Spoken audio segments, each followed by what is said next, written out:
Fala pessoal, bem-vindos a mais um vídeo. Vamos começar o nosso vídeo vendo o que aconteceu com o mercado financeiro mundial ao redor do mundo. Então nós podemos ver que, generalizando, foi uma semana boa para as ações ao redor do mundo.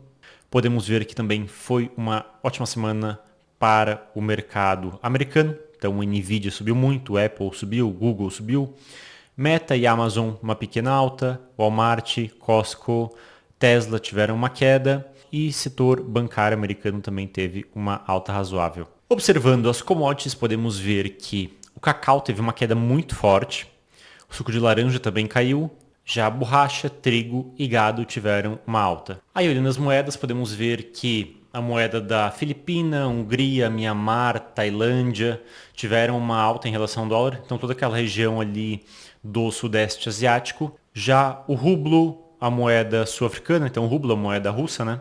A moeda sul-africana, moeda brasileira, moeda argentina, moeda suíça tiveram uma queda em relação ao dólar, se desvalorizaram em relação ao dólar. E generalizando, foi uma semana boa para o dólar, então acabou se valorizando um pouquinho em relação à maioria das moedas. Aí observando o Ibovespa, continuamos nesta tendência de queda. Então, desde o topo, né, foi uma queda aqui de 12%, e em dólar uma queda aí de quase 30%. Para sermos mais específicos, então, observando aqui os últimos dias, foi uma pequena queda, né? Então, só aqui vamos ver 1,5% de queda. Olhando para o DI com vencimento em 2029, podemos ver que houve uma queda semana passada e a semana houve de novo uma alta aí de 6,4%. Então, atualmente, este DI está em 15,5% ao ano. O dólar novamente se valorizou perante o real. Então, nós podemos ver que ele estava aqui em 6,06 e agora está em 6,18, então uma alta aí de 2%. Já o S&P 500 teve uma semana positiva, uma alta ao longo da semana aí de 2%, depois caiu e fechou a semana com uma alta de 0,7% mais ou menos. Já quando nós falamos dos títulos do governo americano, podemos ver uma continuação nesse processo de alta.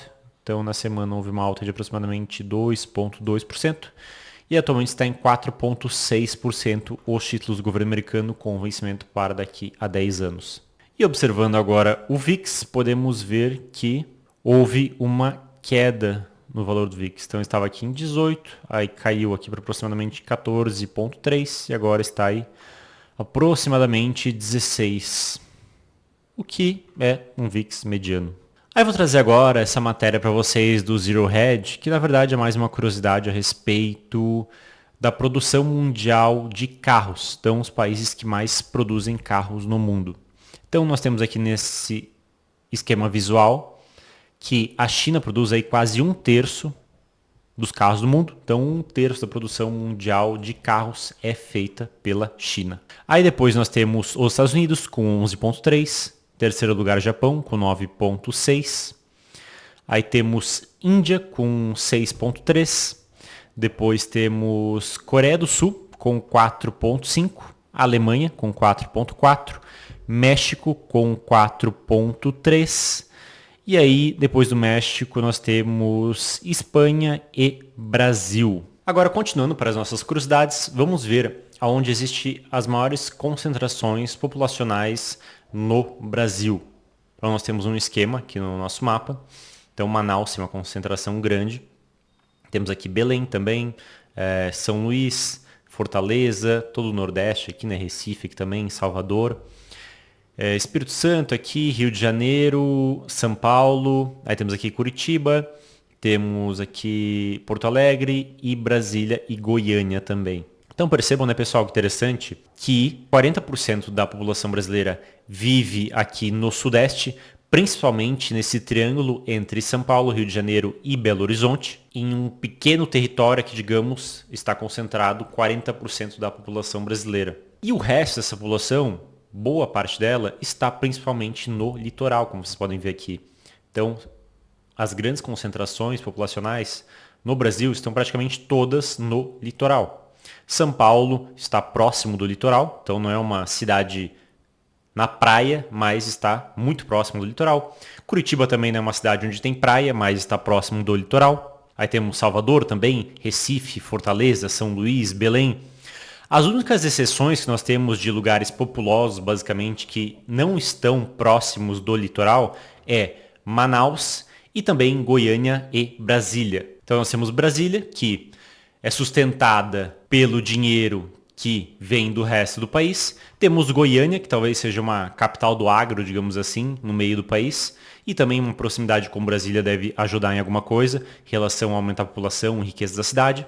Aí temos Manaus, onde existe uma atividade extrativista muito grande de madeira, de metais preciosos, aqui em volta da Amazônia. E a Zona Franca de Manaus também deve ajudar alguma coisa. E temos Belo Horizonte também, que está mais afastado do litoral e é outra cidade importante. Então, fora algumas exceções, praticamente todo o resto está no litoral ou muito próximo do litoral quando nós falamos em grandes cidades, onde há uma grande concentração de pessoas. E daí que nós temos a lista das cidades mais populosas. Então, São Paulo em primeiro lugar, Rio de Janeiro, depois Brasília, Fortaleza, Salvador, Belo Horizonte, Manaus, Curitiba, Recife, Goiânia, Porto Alegre e Belém. Ó, que interessante, aqui também eles falam que tanto Brasília quanto Goiânia foram cidades planejadas, justamente com a ideia de trazer população e crescimento econômico para o interior do país.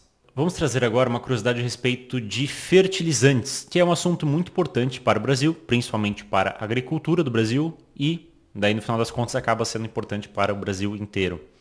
Então, 4 coisas que é interessante os investidores saberem a respeito de fertilizantes. Fertilizantes são muito importantes quando nós falamos a respeito de segurança alimentar, porque eles aumentam a qualidade e quantidade da colheita.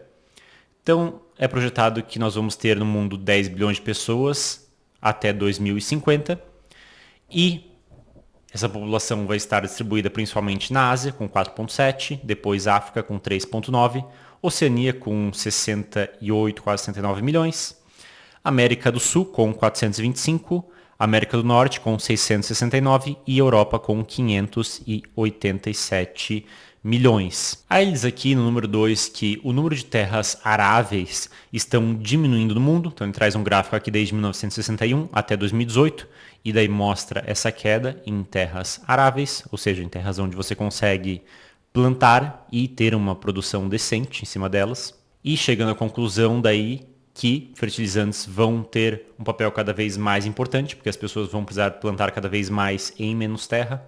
Aí está falando que o mundo precisa de mais fertilizantes, que em 2021 foram gastos 163 bilhões de dólares com fertilizantes e em 2027 é projetado que será gasto 203 bilhões de dólares. Falando que, se estiver certo essa previsão, vai haver um crescimento médio de 3,9% ao ano nessa demanda por fertilizantes.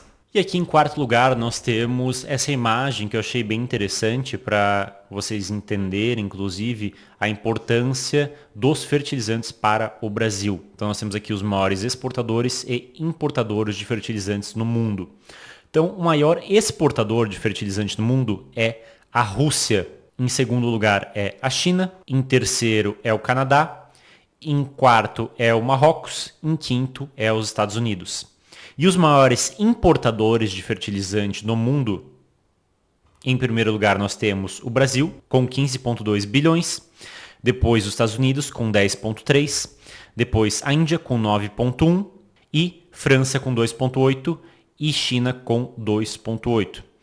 E aqui depois ele discorre nessa matéria como vai ser importante para o Brasil, nos próximos anos, buscar formas de não depender tanto da importação desses fertilizantes, principalmente de parceiros como Rússia e China, e tentar buscar formas de conseguir esses fertilizantes dentro do Brasil ou então aqui na região em volta do Brasil, né, na América do Sul, para que não seja tão dependente dessa exportação, que é algo que os Estados Unidos faz buscando produzir uma quantidade maior de fertilizantes internamente. Bem, pessoal, pelo vídeo de hoje é isso. Espero que tenham entendido, espero que tenham gostado. Um abraço e até o nosso próximo vídeo.